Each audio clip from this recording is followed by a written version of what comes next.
if ever there was a famous, much admired political and civil rights activist in Nigeria, it would have to be Aisha Yesufu, the people's activist, as someone once called her, a woman of extraordinary courage who for years has openly challenged what she sees as the repressive rule of successive governments in this country. But the ability of her activism to withstand official pressure has been sorely tested by her many run-ins with the security services and the political establishment. Through it all, though, she's emerged undaunted and untoppled.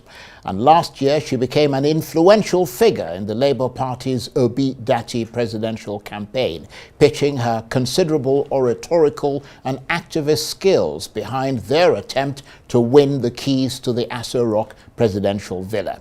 But after what the opposition claimed was ruling party skullduggery, they were left to face up to the agony of electoral defeat.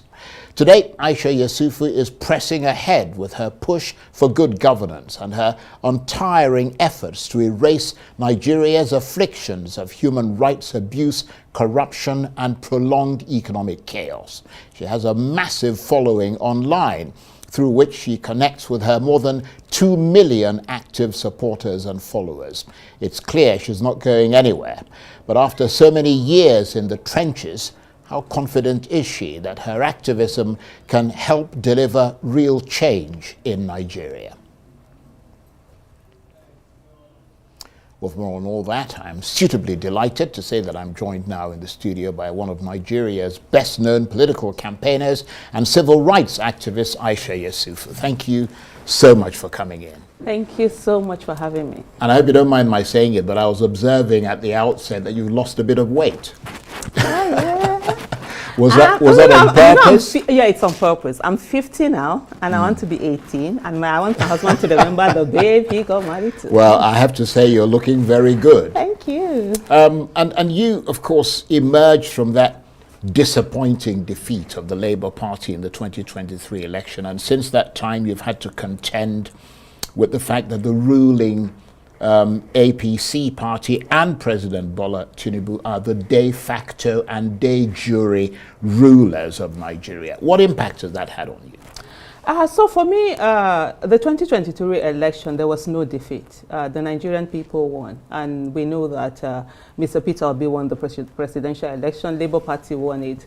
And for me, it's something of a beauty to see Nigerians who hitherto didn't bother about politics all of a sudden were interested and invested, and they were able to actually unmask what politicking is all about in Nigeria. That it's not rocket science. It's not what we thought it was, where people were afraid of politics and thought there was some kind of what do they call it now, some kind of skills or whatever that these old politicians have, that they don't really have anything, and if people come together they can do the needful. So for me, that 2023, there was so much that was achieved. And you are, of course, a well-respected activist, as well as a social media icon, and if you don't mind my saying so, an internet celebrity who creates and sets trends with your pioneering and inspiring sort of thoughts. In other words, an influencer. How useful has that power to express your thoughts and be listened to been in your activism? Well, it helps when people are able to hear you and believe in what you're saying. I think it comes up out of being truthful, just saying things the way they are, and not, oh, will people like you or not like you. Yeah, so it's been instrumental in getting my voices out there, and sometimes in shaping narratives and making people to look at certain issues the way they haven't looked at it before. But also, in a way, it's also limiting in the sense that you actually get a voice for the people, but you lose your voice for yourself. So there are certain things that ordinary, if it was before, I wouldn't take it. But now I'm like, okay, since it's against me, selflessness. Yeah, so you just have to now just okay, not make a scene out of it or anything. But for me, the worst part of it all is the fact that I've lost my anonymity.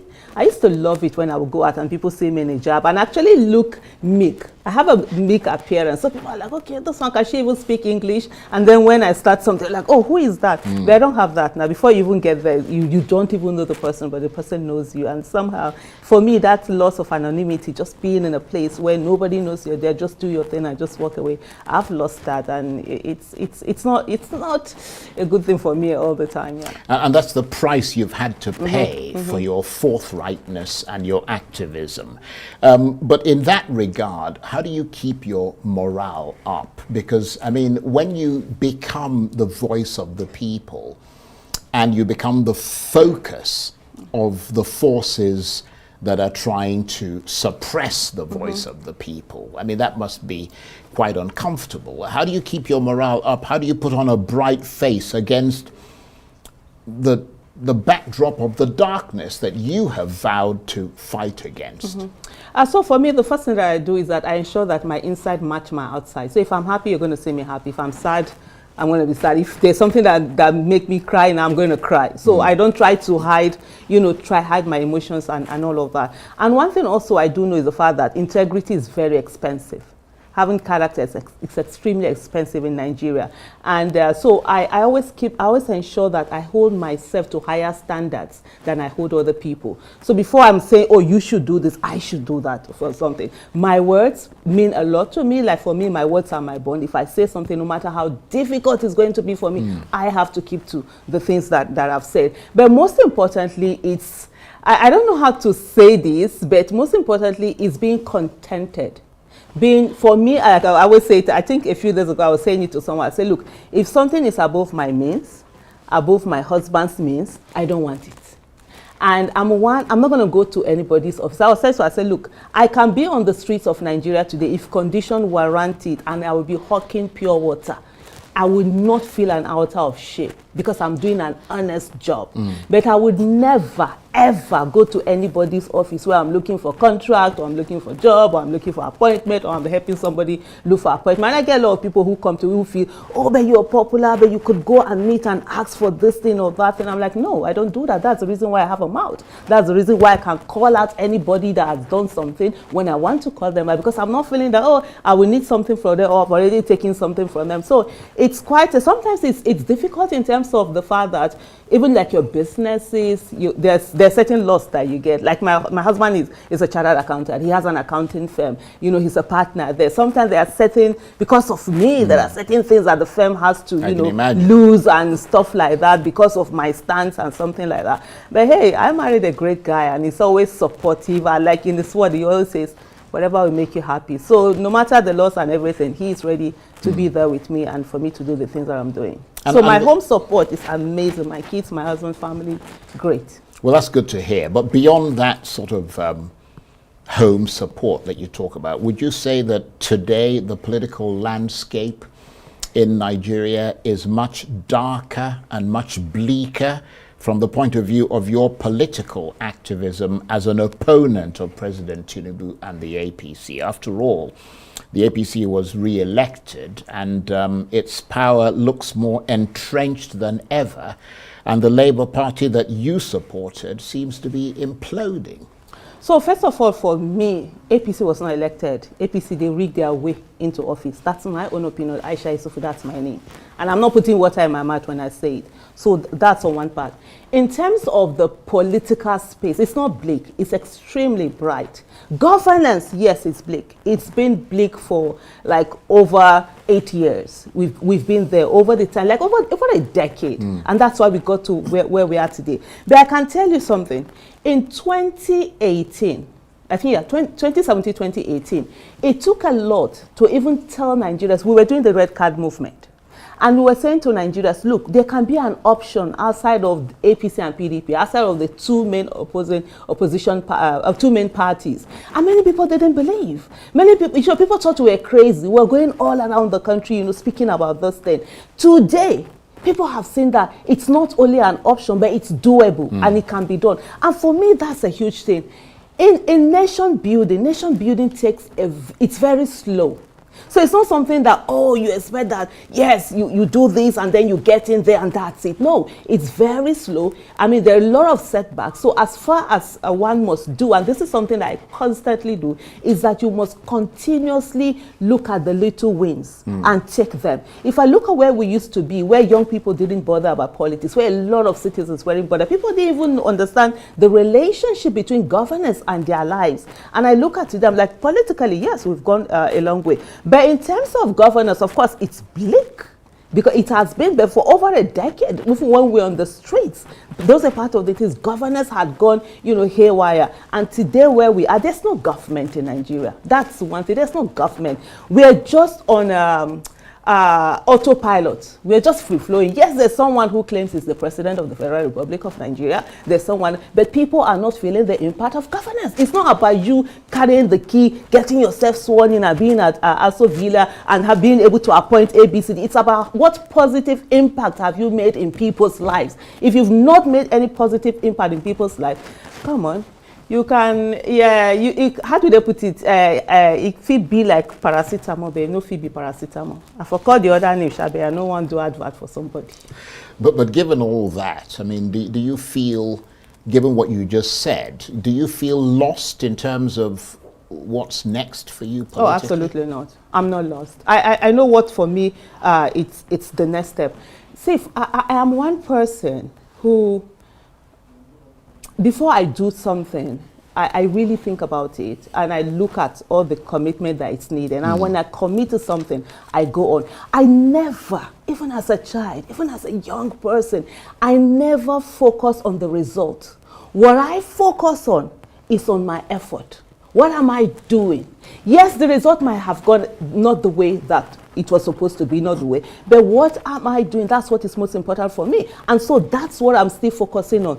Today, I believe that we need to have a lot of people in politics. This whole issue where people sit back and say that, oh, they're not doing politics, they don't want to do politics, it hasn't served Nigeria in any way. Nature abhors vacuum. And if you allow, if there's a vacuum, charlatans will go in there, they will occupy the space.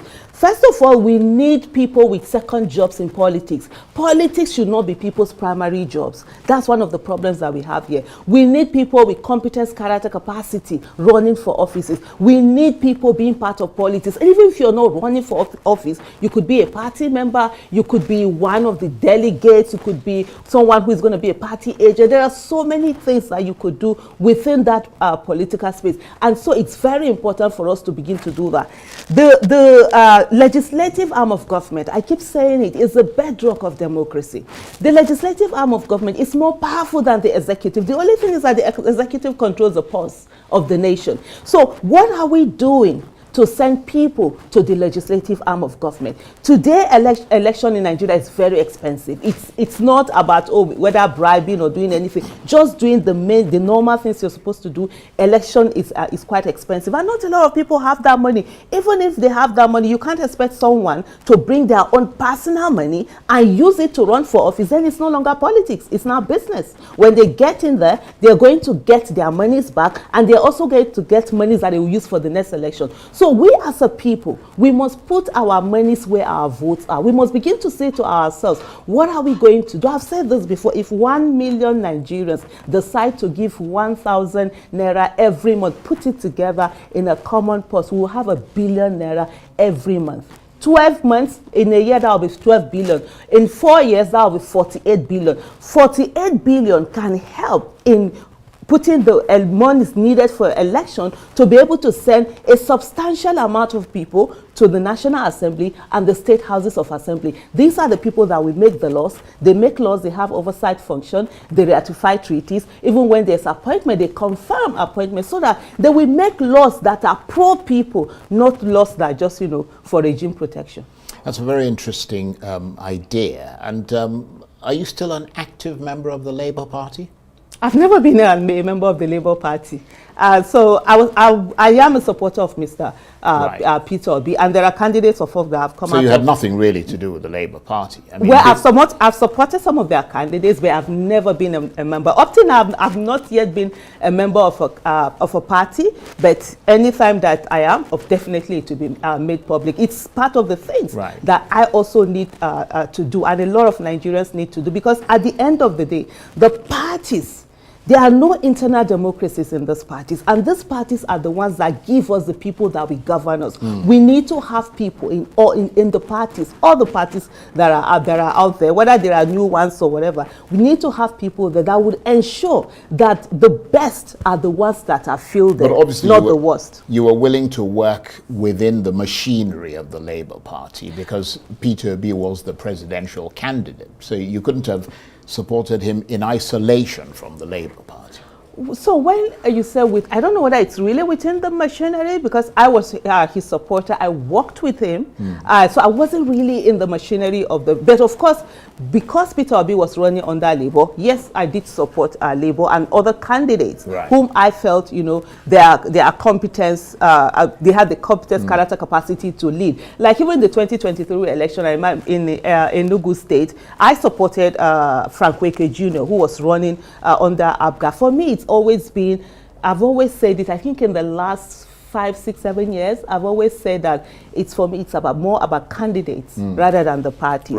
Because at the end of the day, we need people that will really go in there and work. But what we've seen is that there's no incentive for the parties that we have right now, for them to give us credible candidates. They would rather bring in candidates that they can control, candidates that they know corruption would be nothing to them. They'll be ready to partake in those with integrity, those that will not partake in the corruption and all of that. They usually don't bring them. And the way it is, because of the rigging that normally would happen, they just feel that the people are powerless. Initially, we used to have citizens not bothered about the election. They don't come out to vote. Of course, when citizens don't come out to vote, it makes it easy for them, to just declare, the people that vote them, they get declared as winners. But now that citizens are coming out and they are coming out with rigging, we as citizens of the Federal Republic of Nigeria need to find a way to mitigate the rigging, to mitigate the violence, and ensure that the will of the people is what counts. It doesn't matter who the people vote for. It's democracy. Just allow the will. If the people decide that they're going to vote a stone, so be it. Let the stone be the person in charge. But I'm wondering who you blame for the crisis that's engulfed the Labour Party today, because obviously, by extension, you had affiliations with the party, because someone has suggested that it is as a result of, or some people have suggested that it's as a result of infiltration from the ruling APC party. Others have suggested that without the active leadership of Peter Obi and the support of the likes of you, being in the Labour Party is like swimming in a river full of hungry crocodiles who call themselves politicians. I mean, I wonder what your thoughts are on that. Well, for me, so I'm trying to look at it and look at where it's all of that coming from. It's when they say infiltration, I mean, that's normal. Everybody infiltrates. It's part. You send some people who are loyal to you to certain parties or whatever. To disrupt things. Well, whether to disrupt or to have an ear on the ground and know what is happening and be able to spy on the other one. Sometimes these are some of the things, that happen. So that should not be a reason why anybody should say that's why, whether there are crises or no crisis. But I think, and also when we look at people who always say Mr. Peter Obi should have taken charge of the party and done all of that, do we really want democracy?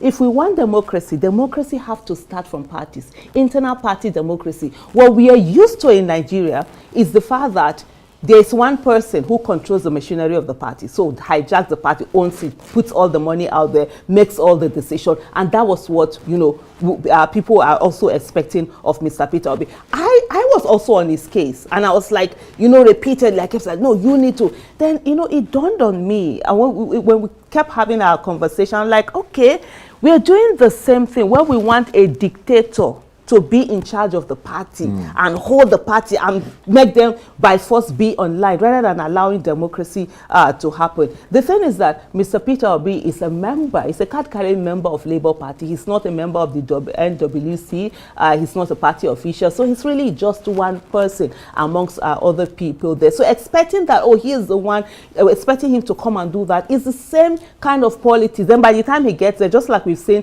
in other places where one person will be the one to buy form for everybody, campaign, put whoever it is that he wants there and say, oh, people should vote for that person. I mean, that's not what we are looking for. So hopefully this is like a storming situation for Labour Party. Labour Party should understand that they were nowhere before Peter Obi came to the party and before Nigerians decided to support the party and Mr. Peter Obi. If they begin to feel like they want to chill with the big boys, you understand, they want to bam, in no time they will start running kitty, they will start running kata. So it's better for them to understand that, you know, citizens want democracy. No, they just don't want to be affiliated to parties and just continue business as usual. They want to see a difference, and it is time for them also to begin to give that difference in terms of right from leadership, in terms of internal democracy, in terms of opening up and getting people. I mean, by now, the Labour Party should have at least nothing less than 15 million members. What's happening? They could have built on the built on it. Not instead of them election. Thinking, they shouldn't think small. They should think big. They shouldn't think, oh, what is it? Something like territory protection and all of that. That's not what it is about. It's about the bigger picture. It's about what is best for Nigeria. It's about who are the best hands that will do the work that needs to be done.